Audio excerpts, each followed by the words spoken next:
Alright guys, welcome to your Prowler. My name is Zach. I'm gonna bring you around. This is our power front jack. We got up and down, a little light for hooking up at night.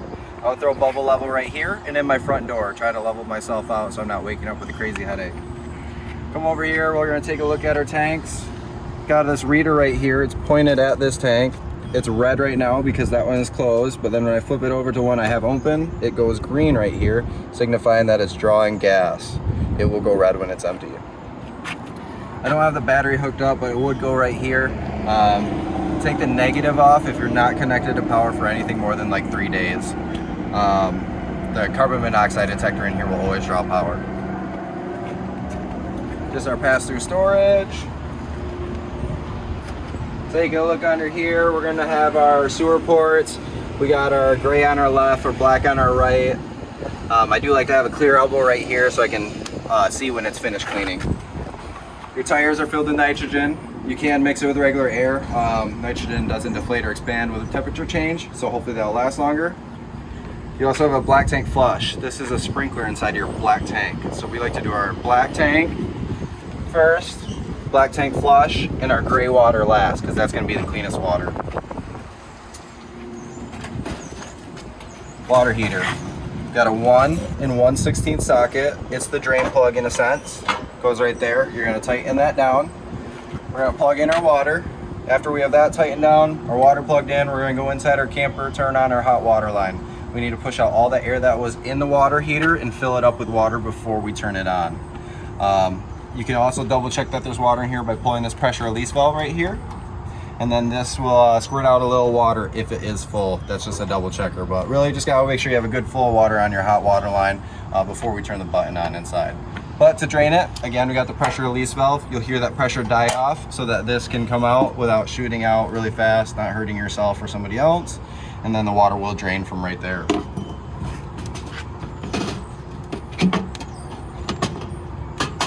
Got our power cord. Got an outside shower with a hot and cold lines for if dogs, fish, feed it yourself. For our city water connection, I do suggest getting a water pressure regulator. Campgrounds are pushing for a lot of people. We don't want to blow out our lines. That's going to be a cable port if they offer it from the campground. Taking a look up top, you are backup camera ready. That is a fake right now. You just got to take that faceplate off, replace it with the camera. There's a cord behind there that's a plug and play. You take the monitor, put that into your cigarette lighter, make sure your running lights are on in your vehicle, and the two will be able to pair. Taking a look right down in here, we're gonna have 2 valves, blue and a red. That's gonna be our hot and cold low point drain. So that's gonna be for winterizing and de-winterizing our camper. And then right here, we got our LP quick connection. There's a little valve for on and off, and you just gotta pull on the tab to be able to push the quick connection hose in. This is gonna be our fresh tank. So this is what we're using our pump for. In case we're in the middle of nowhere, that's how you draw the water out, the pump. And that drain is right underneath the stairs. 110 outlets, cable if you got it hooked up on the other side for a TV outside.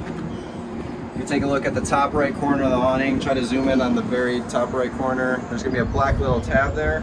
You can take that tab off to try to hit it with a socket to manually override the awning in case the awning electrically goes out. Underneath, we're going to have our stabilizer cranks and our crank for our jack override. We got this button right here. That's going to do the front 2 jacks. Once one side hits the ground, the other one will keep going until it hits the ground as well, so you may need blocks.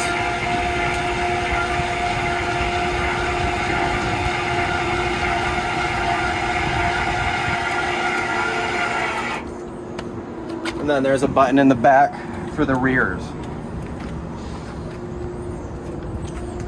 For the stairs, you just want to make sure the door is fully open.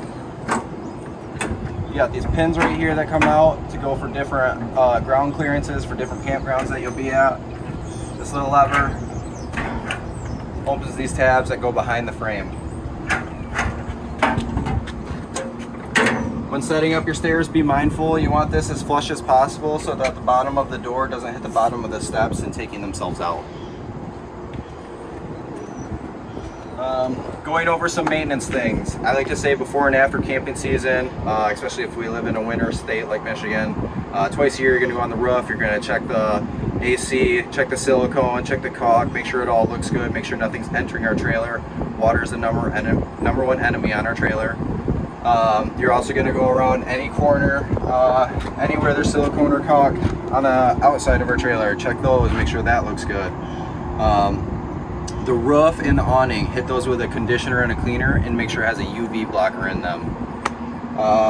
Bearings to be repacked, 2 years or 6,000 miles, depending on how much you're traveling. But I'm gonna open up the awning. Hang out right here for a second, Xander. You will see the tube once the awning is fully out. If I hold the button too long, the awning will reel in the opposite way.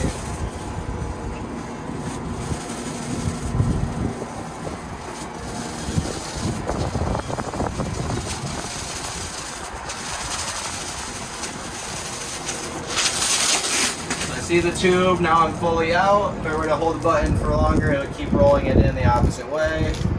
To pitch it for the rein, you can do it on this elbow or the other arm.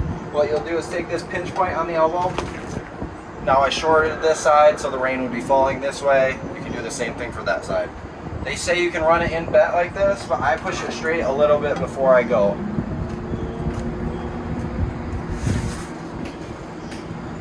Then if you want to come right over here, we got our first light switch. It's going to be our awning lights outside, lights inside, and then I'm just doing the awning right now. Take a step in. Looking at our AC, if these are closed, the air is going through the ducts. When it's open, it's coming out right here. Right down in here we got our carbon monoxide detector. That's what's always going to draw power from our battery. Breakers, which are labeled just like a house. 12 volt fuses. I would definitely bring some 12 volt fuses with me. You can get those at Walmart, AutoZone, multiple places you can get those, but definitely bring some with you. Looking at our radio. Turn that on and off. We got speakers A and B. A, I don't have the radio on. A is actually going to be inside our camper and B is outside our camper. Stations are going to be wherever you are, but it does have Bluetooth so you can hook it up to your phone. Controls are up top. 5 seconds to turn it on and off. 1 is the warmest, 5 is the coldest. Fridge settings, freezer settings, and then nighttime mode. Taking a look at our stove top. This is your igniter. It constantly goes to the right, it doesn't go to the left. So what you're gonna do is hold this open to the light symbol, keep clicking it until we get a spark. Oh, there we go. It's fastest to do these 3 before we do the oven, which you do need to light with like a grill lighter or a match.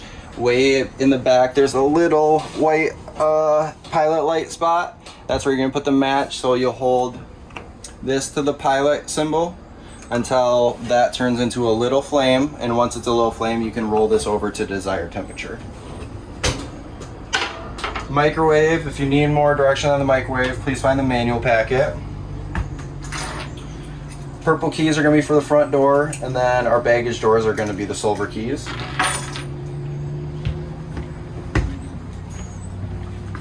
Just got some light switches over there. And then the TV hookups are on the ceiling.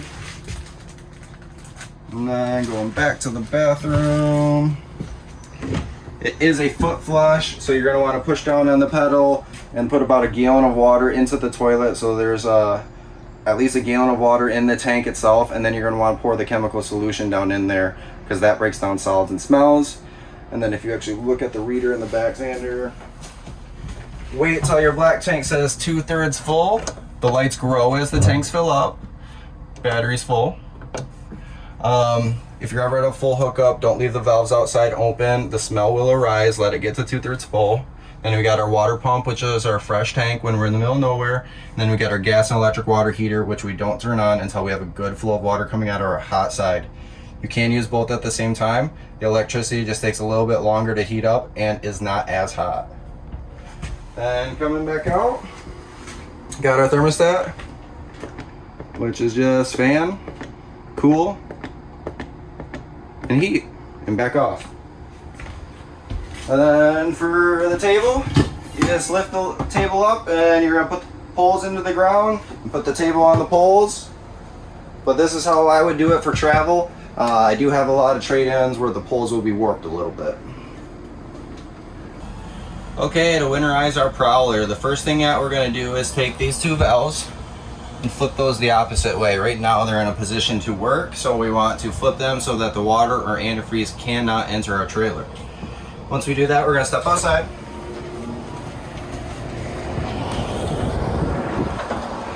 We're going to drain our fresh tank. After we do that, we're going to come over to our water heater.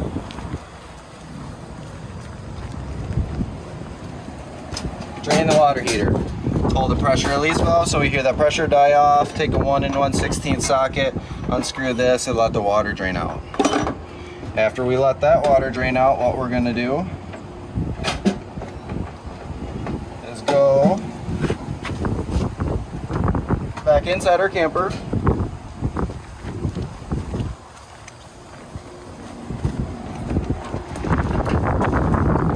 Actually, you could have started at your outside shower. You want to go to all your sources of water, open the hot line, open the cold line, allow any of that water to drain out.